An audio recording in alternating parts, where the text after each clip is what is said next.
1978年春天的一个傍晚，3个孩子偷偷钻进了苏州古城西南角年久失修的瑞光塔。塔里的世界令他们充满好奇心。在3层塔心的一堆干草下，他们发现了一块活动的石板。推开石板，陈年的气味弥散开来。石板下竟是一处密封近1000年的宝藏。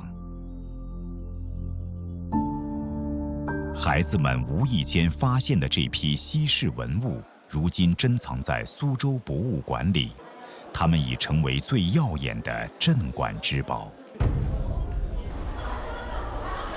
据专家考证，这批文物封存进瑞光塔的时间是北宋天禧元年1017年。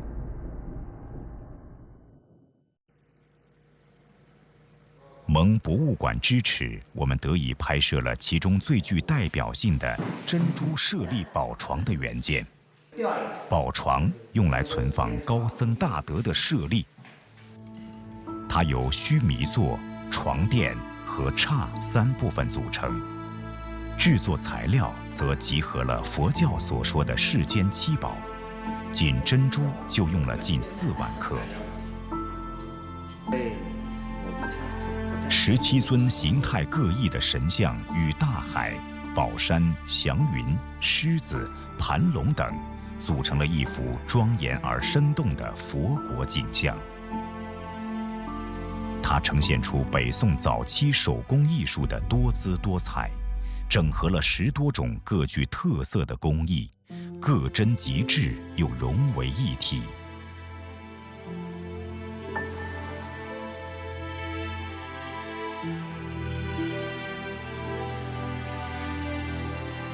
苏州手艺漫长的演进历史可以概括为一部创新发展史。它创新发展的高峰群起于宝床横空出世的宋代，到明清时，那些林立的山峰终于连缀成艺术的高原。以丝织技艺为例，宋代苏州就出现了2门新工艺。缂丝，它的技艺源头据说可以追溯到古埃及，经由丝绸之路的传播，最晚到唐代时，缂丝已出现在长安等地。宋代随着皇室南迁，大批艺人南来，这门技艺在江南落地生根，开花结果。这是蝴蝶，蝴蝶呢主要这颜色呢比较多一点，对比较强。王金山，全国唯一以缂丝技艺获得中国工艺美术大师称号的非遗传承人。王金山告诉我们，缂丝原本叫做缂丝，一个缂字形象概括了它的特色。它是通过通经断位，经线是一根到底的，但是位线凡是有纹样的地方它都断的，所以像刀刻、柳刻一般，所以有这样的缂丝的名称。只有缂丝2面一样的，这是缂丝最大特点。所以你看，缂丝自称非工节，扎扎天生不匀分啊！你看这扎扎扎，1分还不到。哎，所以这个说明它的生产的难度跟它的速度是很慢的，所以它的价值也相对来比较高。地方志记载，妇人一衣，终岁方旧。服装面料是缂丝的主流应用，在苏州，这门技艺从宋代开始与书画艺术紧密结合。明清时更受惠于吴门书画的滋养，日益壮大。至今，苏州仍是最具代表性的缂丝产地。博物馆珍藏着由宋至清的多件缂丝作品，因为工艺独特，它与丝光容易受损的刺绣作品相比，保存时间更为久远。除了一以贯之的古朴雅致，宋代缂丝还呈现出与同时期的瓷器一样的质简大美，具有浓郁的书画韵味和文人情趣。宋代有很多的东西都留下了文人的痕迹，简洁当中带有典雅、带有雅致的这样的需求当时的社会风尚就是这样所以这个对于艺人的要求也很高。那么这样的高要求促进了艺人对于工艺的精益求精。在苏州南郊的吴江盛泽镇有一座宋锦文化园，它的创建源于当代人传承并开发古老技艺的雄心。文化园内颇具时尚感的设计和服装面料运用，其灵感来自一墙之隔的宋锦传统织造现场。与缂丝产生于同一时期的宋锦织造工艺更为复杂。据记载，这样的花楼提花机早在汉代就已经出现，到宋代时趋于完善。它通过丝绸之路传到西方。19世纪初，法国人根据它的原理研制出了现代提花机的雏形。操作的时候是2个人在这个上面操作，上面这一个人他在操纵那个经线的这个提花，他通过提中让那个经线的纱线起变化，产生不同的花型。那么尾线的这个人在下面呢，他是用抛梳做打尾，他经尾同时显花，所以宋锦做出来的图案它会非常的精美，非常的耐看，层次感会非常强。如今我们已很难看到真正产生于宋代的宋锦，它的发展几经中断。我们现在所说的宋锦，大抵已是清代时模仿复制的结果了。历史久远的宋锦和缂丝，如今已被列入人类非物质文化遗产代表作名录。苏州丝绸博物馆年过古稀的钱小平是宋锦技艺国家级传承人。他有一个梦想，要将最辉煌的宋锦呈现在世人面前。他带领团队用了5年多的时间，织成了一幅宽近2米、高近4米的西方极乐图轴。西方极乐图轴堪称宋锦历史上的巅峰之作，原作出自清朝乾隆年间的苏州匠人之手，现存故宫博物院，200多年来秘不示人。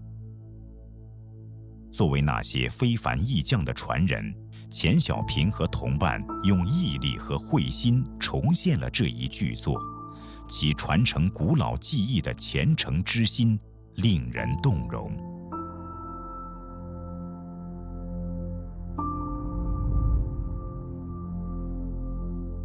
苏州手艺在宋代时出现高峰，当我们回望他们的时候，我们的视线最终会越过他们，而落定在明清。据统计，全国工艺美术行业现有24个大类，苏州拥有22类，其中冠以苏字号和全国独一的产品占了1半左右。它们无不是明清时苏州艺人继承和创新的结果。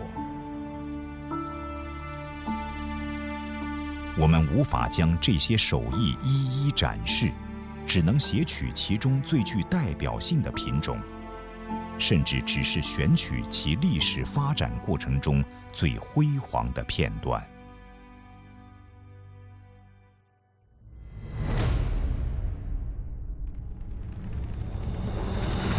500多年前，率先使苏州手艺在全国产生巨大影响的，是这座墓园的主人，明代初年的香山木匠蒯祥。木匠在古代营建中是诸工之首，既是施工者，往往也是设计者。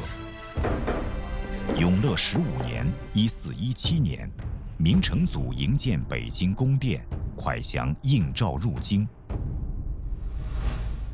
因为技艺超群，皇帝称他为蒯鲁班。史书记载，自正统以来，凡百营造，详无不遇。他先后负责过3大殿的重建，又设计新建了承天门，也就是现在的天安门、乾清宫和坤宁宫等。珍藏于南京博物院中的明工程图，绘制于紫禁城新落成后不久。据专家考证，站在巍峨的宫殿群前面的人就是蒯祥。这个来自太湖之滨的匠人，缔造了帝国的心脏。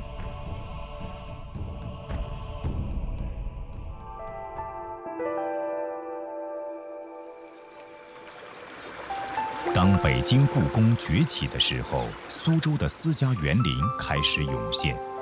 这些精雅的楼台水榭，乃至城内外的四冠民居，大都出自香山帮之手。史载，自明代以来，江南木工巧作皆出于香山。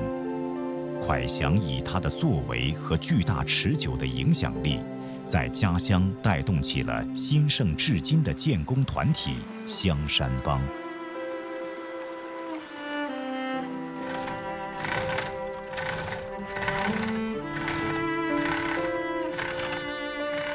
今天，香山帮传统建筑营造技艺已被列为世界级人类非遗。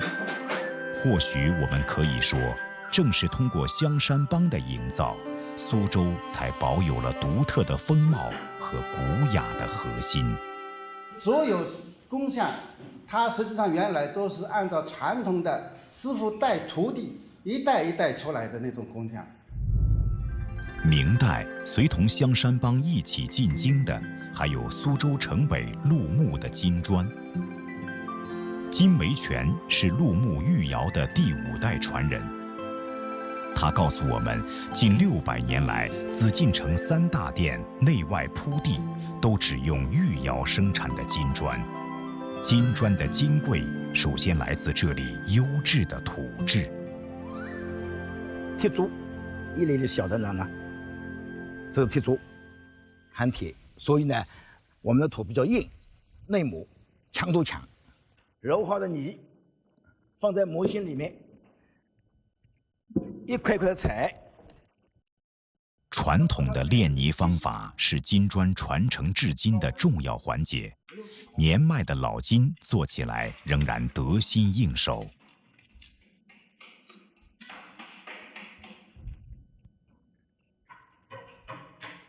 这样长，甚至还可以长。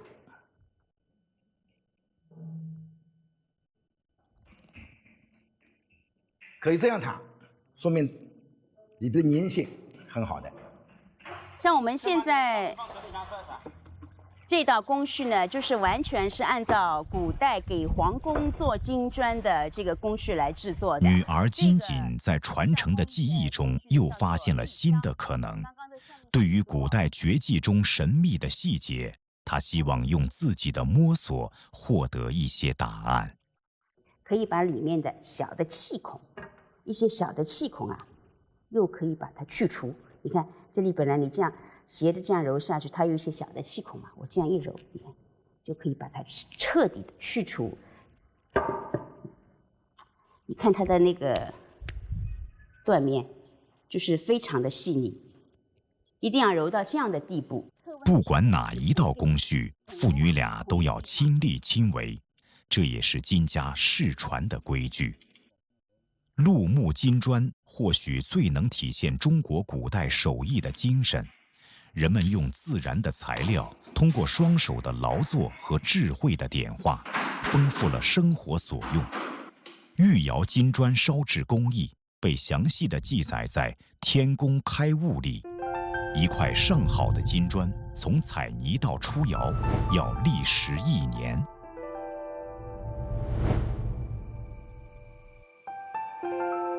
这块呢是古金砖，我们的那个祖先生产的古金砖。这个呢古青砖，这边呢就是练书法的练级砖。那么这个一块呢，我们的祖先生产的，这个呢是我们金姓的，我们的祖先叫金香洲。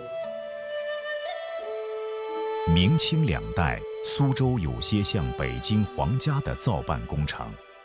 皇家的推崇使苏州手艺引领时尚潮流。史料上说，苏人以为雅者，则四方随而雅之；俗者，则随而俗之。这说明苏州是当时的时尚中心。而另一句俗语“广东匠，苏州样”，则说明苏州是设计之都。不仅仅是影响到北京宫廷，影响到全国各地，甚至西北到山西、陕西，南方到广州、福州都很明显。当时都以苏人马首是瞻，就是以苏州的工艺美术品作为标杆。有一句说法叫做“破虽破，苏州货”。苏州货即便是破了，不要丢掉，收藏起来仍然是个宝贝。明代才子张岱在书中曾一连举了9位苏州匠人和他们擅长的手艺。他总结说，他们的技艺可上下100年，保无敌手。如今我们还能在博物馆看到张岱提到的陆子刚、鲍天成、朱碧山等人的新颖艺造。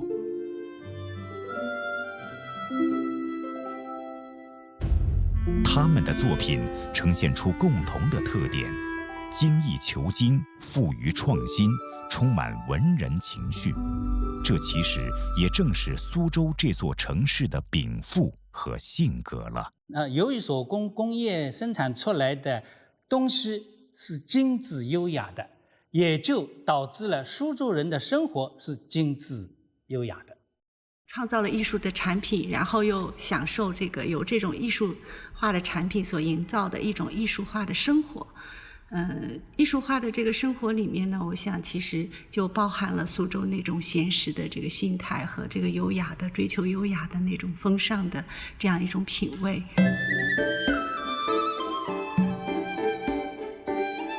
桃花坞年画起源于宋代雕版印刷工艺，它由绣像插图演变为单独印行的年画。明末，尤其到了清代康乾年间，桃花坞年画推陈出新，被称作姑苏版。极具代表性的姑苏版年画《姑苏昌门图》，原画藏于日本。我们在年画博物馆中看到的是它的复制件。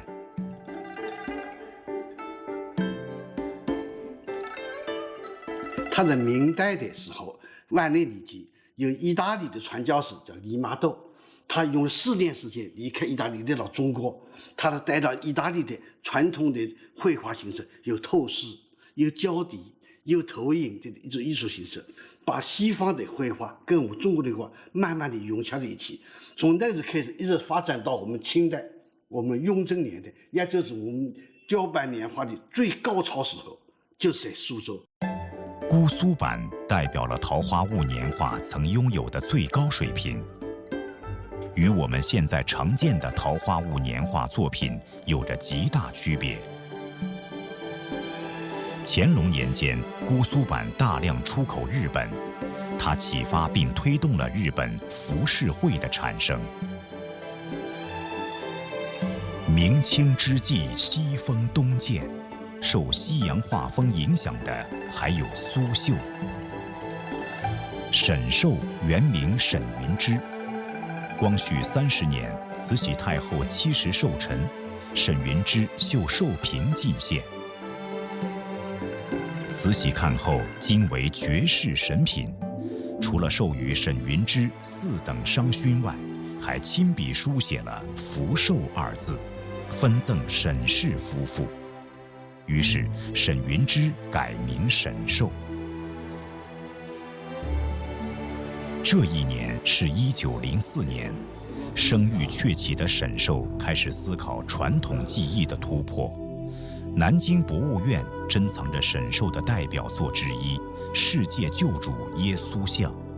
这幅绣品已不再只是苏绣精细雅洁的风格，而更像是一幅形神兼备的油画。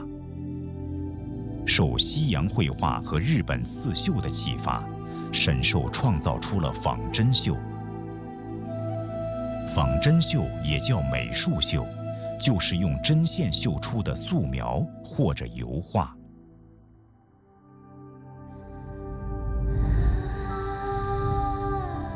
雪夷绣谱是沈寿刺绣艺术的心得总结。沈寿说，为了使绣品仿真，他往往要凝视、沉思良久，有时甚至半天才会忽有所得。而这样的忽有所得，不过是在绣绷上绣上1、2针而已。被后世绣娘尊为绣圣的沈寿，享年只有48岁。他短暂的一生对苏绣的发展居功甚伟。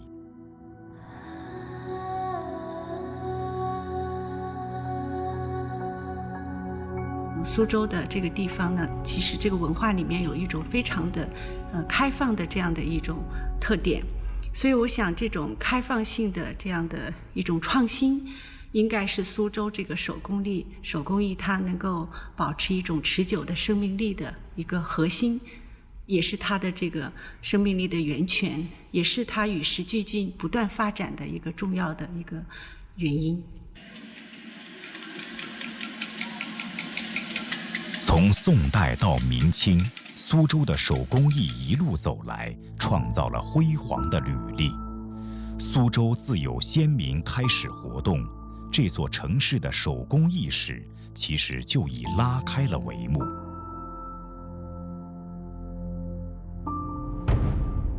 回首这段历史，让我们感触良多的是，我们今天的所谓传统，都曾是历史上的创新。而那些创造者们，终因创造而不朽。